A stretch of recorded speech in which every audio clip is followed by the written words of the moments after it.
এখনো বাকি। দিয়েছি একটু ডিম সিদ্ধ করতে ব্রেকফাস্টের জন্য। অভির ব্রেকফাস্টটা রেডি করে দিলাম। এ নাও,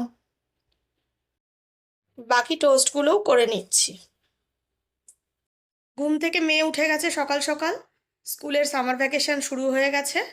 এখন ওর হ্যান্ডরাইটিং বইটা রয়েছে, দিয়েছে যেগুলো স্কুল থেকে, ওগুলো বসে বসে করছে। কারণ এই সময়টা আমি ব্যস্ত থাকবো, রান্না বান্না করব, তাই ও এই সময়টা একা একা বসে বসে এগুলো লিখে নেবে। রান্না কমপ্লিট হয়ে গেল, অভিও এখন অফিসে চলে গেল। আর এখন আমার রান্নাঘরের কাজগুলো বাকি আছে, আর ঘরের কাজটা সম্পূর্ণ বাকি আছে, তো সেগুলো এখন করব।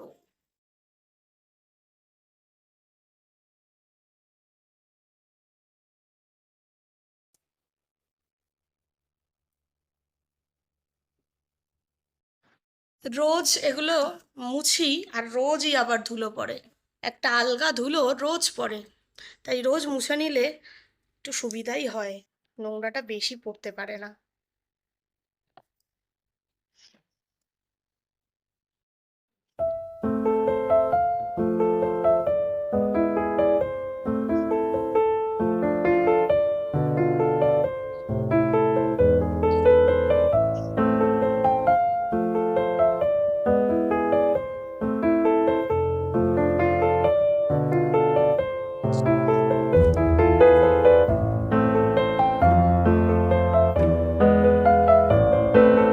সবের মোছাটা বাকি ছিল, সেই কাজটাও এখন করে নিচ্ছি। ওর সাথে টাইলস, কাউন্টারটা সব একবারে মুছে নেব, তাহলে কিচেনের কাজটা কমপ্লিট হয়ে যাবে। সিঙ্কটাও ধুয়ে নিয়েছি ভালো করে। এইমাত্র স্নান করে এলাম, সমস্ত কাজ কমপ্লিট করে তারপরে স্নান করতে একটু দেরি হয়ে গেল, 1:30টা বেজে গেল। সকালে একবার স্নান করেছি ঠাকুর ঘরে যাব বলে, তো তারপরে এখন আরেকবার স্নান না করলে হয় না, সমস্ত কাজ করে ঘেমে যাই। তো তো এখন যাব এবার লাঞ্চ করতে। মেয়ে অলরেডি অনেকবার বলেছে মাম্মা খিদে পেয়েছে, তো একসাথে আমরা লাঞ্চ করে নেবো সবাই মিলে। এখন আমি আর মাম্মাম একটু হাঁটতে বেরিয়েছি, আর কয়েকটা জিনিস কেনার আছে, একবারে কিনে তারপরে বাড়ি যাব। মাম্মাম আগে আগে যাচ্ছে। এদিকে বাবু, এদিকে কোন দিকে যাচ্ছিস? হ্যাঁ, মাম্মাম আগে আগে যাচ্ছে। অনেকটা হাঁটলাম, হেঁটে এখন কিছু কিনে এবার কয়েকটা জিনিস তারপরে বাড়ি যাচ্ছে। এনে বাবু, থ্যাকারটা নেবো বাবু, এটা বেশি ভালো না? ধর,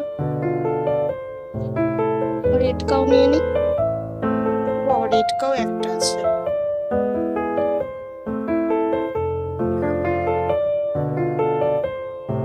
কোনটা নেবে? কিন্ডার জয়? আর কিছু নেবে না? ঠিক আছে। গেছিলাম একটু বাজারের দিকে আমি আর মেয়ে, একটু হাঁটলাম। ওর যেহেতু সামার ভ্যাকেশন পড়ে গেছে, ও ঘরে বসে থাকে, ওরও একটুখানি বোরিং লাগে বিকালের দিকটা, তো বললাম চল আমার সাথে। তো গিয়ে বললো কি যে আমার তো এখন সামার ভ্যাকেশন পড়ে গেছে, আমি এখন তুমি তো বেশি মোবাইল দেখতে দাও না, তাহলে আমি এখন কি করে টাইম পাস করবো। একদম চল তাহলে, কি কিনবি বল। বললো কি আমাকে দুটো ইনডোর গেম কিনে দাও। বললাম কি ইনডোর গেম কিনবি? তা কিনেছে দেখো, একটা লুডো কিনেছে আর একটা দাবা কিনেছে। দেখা বাবু, এই যে, এই যে দাঁড়াও দেখাচ্ছি। এই যে লুডো কিনেছে, আর দাবাটা দেখা। বলছে কার সাথে খেলবো? আমি বলছি, সেটা তুই বুঝবি। বললাম যে তুই আর ঠাকুমা নাতনিতে মিলে খেলবি, মায়ের সাথে, মাকে নিয়ে খেলবি বাবু। হুম। আর এই যে এখানে সব গুটিগুলো রয়েছে। ওর সাথে কেউ খেলতে চায় না জানো তো, ভীষণ চিটিং করে বলে। খুব চিটিং করে বলে কেউ খেলতে চায় না। মা বলে তুই খালি তোর মেয়ের সাথে খেলতে বলিস, তোর মেয়ে তো খালি চিটিং করে। হ্যাঁ, তো এইগুলো কিনে দেওয়া হয়েছে, মোবাইল থেকে একটুখানি যাতে দূরে থাকে। এই যে স্নেক লেডারের আছে একটা, আর এদিকে এমনি লুডো, আর এই যে এদিকে দাবাটা। দাবাটা তো একটাই। হ্যাঁ, এই যে। তো যাই হোক কিনে দেওয়া হয়েছে, দেখা যাক কতটা খেলে আর কতটা মোবাইল দেখে, তোমাদেরকে বলবো। প্যাটিস, ভেজ প্যাটিস কিনে নিয়ে এসেছি, আর পেস্ট্রি কিনে নিয়ে এসেছি আমি অমর থেকে। আর মা একটু চা বানালো, তো এখন একটু চা খাবো, খেয়ে ওকে তারপরে পড়াতে বসাবো। আজকের মতন ব্লগটা এখানেই শেষ করলাম। তোমরা ভালো থেকো, সুস্থ থেকো, সাবধানে থেকো। আর একটা নতুন ব্লগ নিয়ে তোমাদের সঙ্গে দেখা হবে। আর তোমরা লাইক করো, ভালো লাগলে কমেন্ট করো, আর যারা এখনো সাবস্ক্রাইব করোনি সাবস্ক্রাইব করো। আজকের মতন টাটা।